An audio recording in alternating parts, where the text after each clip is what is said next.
ng The Survivor dito sa Barangay 101 sa Suhi, Tacloban. Pare-parehong umaasa na balang araw, basketball din ang mag-aahon sa kanila sa kahirapan. Si Jerome ang pinuno ng grupong The Survivor. Tumigil sa pag-aaral si Jerome at nagbanat ng buto para makapag-aral ang mga nakababata niyang kapatid. Para maibsan ang pagod, basketball ang kanyang naging libangan. At ang court na ito ang nagsilbing saksi sa samahan ng kanilang barkada. Kung naging SK chairman ako, inisip ko po na magbubuo na lang po ako ng isang grupo. Kesa yung mga kabataan po magpunta po sa mga mga adiksyon. Pero dahil sa Super Typhoon Yolanda, nawasak ang kanilang basketball court.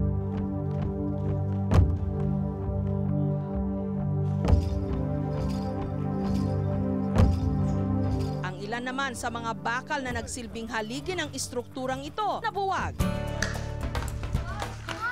Sa sobrang pagmamahal nga nila sa basketball, matapos ang bagyo, mas inuna pa raw nilang ayusin ang basketball court na ito kaysa sa sarili nilang mga bahay. Imbis na magmumukmuk po sa bahay, problemahin lahat ng nangyari, ang ginawa po namin, tumayo kami sa sarili namin paa, naglinis kami ng gym, tapos po yun po yung yung ginawa namin para makalimutan namin nangyari dito sa lugar namin.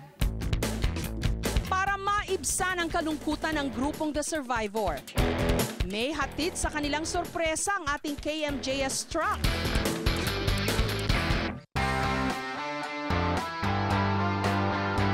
Sa harap ng KMJS truck, ipinanood namin ang video message ng kanilang mga iniidolong basketballista. Hi, ito po si Mark Pingres.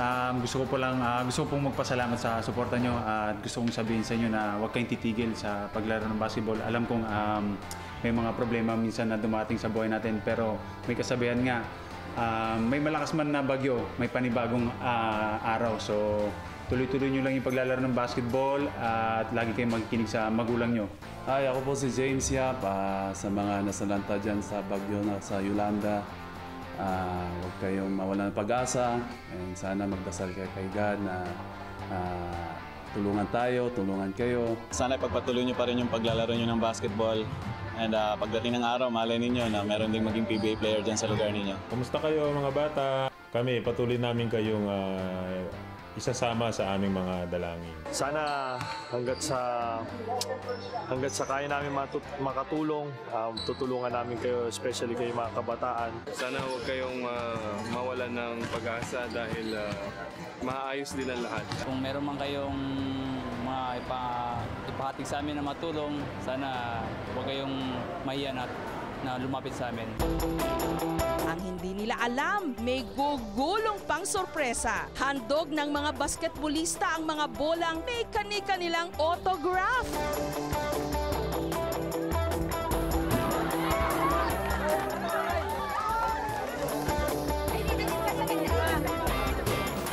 Kitang-kita sa The Survivor ang tuwa at pagkamangha. Pero hindi pa riyan nagtatapos ang aming surprise. Dahil isa sa mga PBA legend ang makikipaglaro sa kanila. Walang iba kundi si The Captain, Alvin Patrimonio. Sorpresahin natin ang mga bata dito sa Tacloban, lalong-lalo na si Jerome. At mamimigay tayo ng mga bola.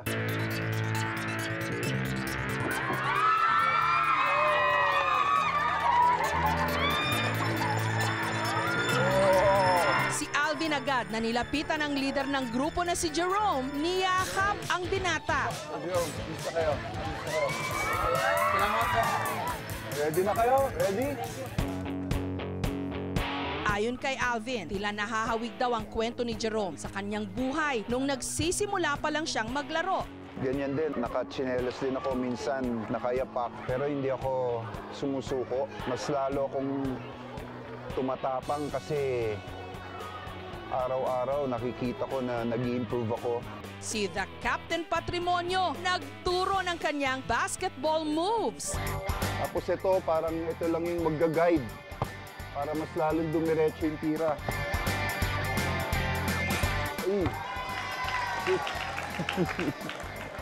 Shoot kagad.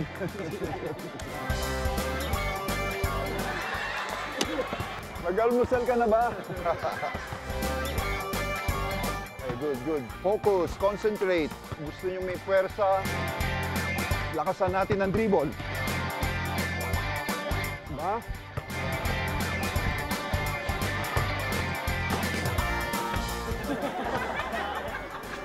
Maganda yung naging direction ng buhay nyo. Napunta kayo sa sports. Salamat sa inyo sa opportunity na to. Ready? 1, 2, 3. Buso!